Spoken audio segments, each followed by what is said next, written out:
Shaykh Hamad al-Ansari rahimahullah ta'ala, he said that the fitna of today is not like the fitna of the past. Like the trial of Khalq al-Quran, the trial of the Mu'tazila who said that the Quran was created. Or like the trial of a ta'wil, or tahrif, or ta'atil. He said, but the trial of today is the attempted removal of Islam from the Muslims. The attempted removal of Islam from the Muslims. The ulama, they have spoken about something that is called al-ulama, something that is called globalism. And globalism is a program and an attempt to make the entire world one world upon one belief and one culture. One world upon one belief, one culture, and one political system, and one economic system. A combination of all of those things together is an attempt to use the reins of everything at their disposal, and everything is at their disposal.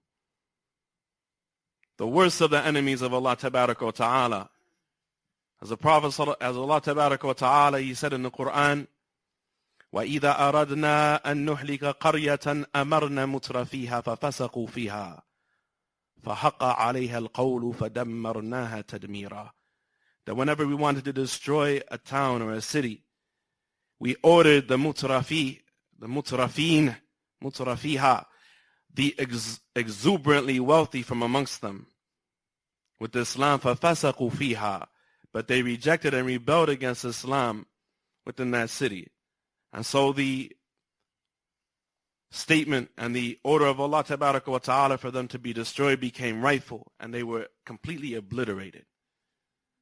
And you will find all throughout the Quran that just as we know that the kuffar, as Allah Tabaraka wa Ta'ala, he said, أُولَٰئِكَ هُمْ شَرُّ الْبَرِيَّةِ, that they are the worst of the creation, that the worst of the kuffar are the exuberantly wealthy, the extremely wealthy. And they were the worst enemies of the prophets and messengers in every time.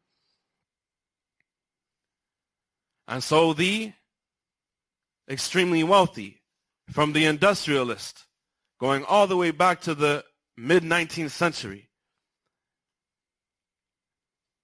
have started to put programs in place that are designed to break up the ties of society, to split between the man and the wife, and the father and the child, to make people more easily controllable. One of the first and worst of them was compulsory education. Compulsory education, to the point that it is well known that people were better educated before compulsory education, before the 1840s. They were better educated then than they are now. They were more literate. People were more literate then than they are now. Even later on in the 19th century, when many people were freed, those people were more literate then than their grandchildren and great-grandchildren are now. And it was a tool of social control to indoctrinate our children, And you won't find an advice from the ulama where they talk about the dangers that are facing the youth and an advice for the youth, except that they caution about the harms of the education system. And they're talking about having bad teachers in Muslim schools in Muslim countries. And some of us, not me, walillahi alhamd, have our children in public schools, even past the age of tamyiz, even past the age of puberty. Another thing that they did, along with compulsory education, because the purpose of compulsory education was to make people better workers. To make people better workers so that they knew how to keep a schedule so that everybody could work for their industrial nations. They were trying to kill the spirit of people working for themselves. It's a history lesson. The spirit of people working for themselves. So one of the things that they did is that people used to start their lives and get married in their careers and finish their education by 15, 16, 17 years old. And they had what in their exact words was called extending the age of dependency. Extending the age of dependency. And many of us sitting here and many Muslims have caught the vapors. And we have drank the Kool-Aid. And we believe and we treat our children after the age of puberty as though they are still children. We treat them as though they are still children and spoil them like they're little children. When at their age, they could have started a career. They could have finished school. But we don't take the initiative. And we don't understand that there's a trap that has been set not for just the Muslims, but for the whole world. And you live not in Saudi Arabia, not in Yemen, not in Egypt, not in a land that is majority Muslim, but you live in the United States of America. You live in a land that is the source of these ideologies, where they are teaching your children in school about democracy. And they are teaching your children in school about moral relativism, saying that really we can't identify right and wrong. Everybody has their own idea of what is right and what is wrong, and everybody has their own religion, and we have to accept everybody and tolerate everybody for the way that they are to the end of it. And your children grow up with tamyir.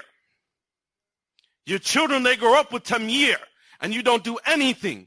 You don't do anything to protect them from it, because perhaps you are unaware of it. Perhaps you don't recognize it.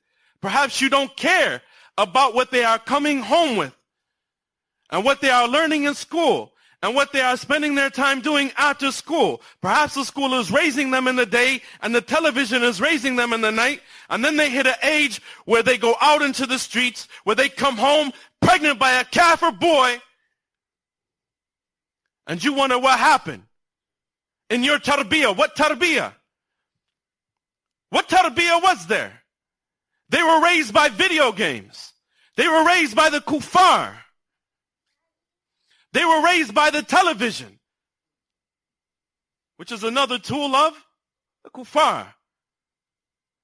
It is known historically that there has not been a more powerful tool. There has not been a more powerful tool of indoctrination and brainwashing than the television set. It is built by scientists, by mad, majnoon, kafir scientists who actually programmed it to coincide with the brainwaves in the mind of a human being, to literally hypnotize a person with flashing lights and sounds and so on and so forth. And the people have become zombies. And the children have become zombies. And the people sit around and they don't talk to each other. A family, they sit, and the mushaf is on top of the TV. And Sahih Bukhari is next to the TV. And they sit with their food, watching TV. And they're out of the home all day. And they don't know their children, and their children don't know them. But what they do know about is the first string of the Philadelphia Eagles. And they know the name of the basketball players. And they know the names of the musicians. And you let your child have a phone because you trust them. And unlimited access to the internet because you trust them. And you gave them electronic devices. And they're walking around with headphones on their head because they're listening to the Quran, right? They just want to listen to Quran all day. That's all they want. Wallahi, there are some Muslim children that are like that. If we have children like that, may Allah keep them like that. But you don't understand.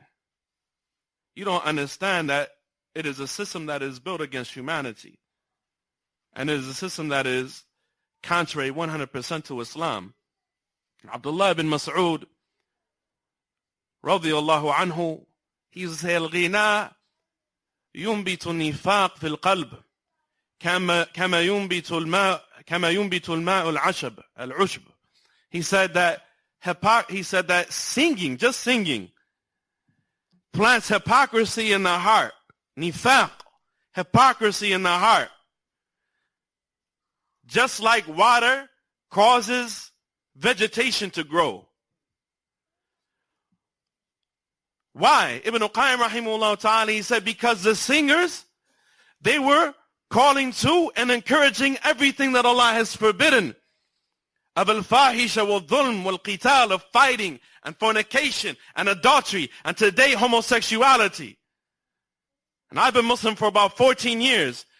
And when I became Muslim, before I was Muslim, the people in rap music weren't as gay as they are today. Now you have these people that are out here, a majority of these musicians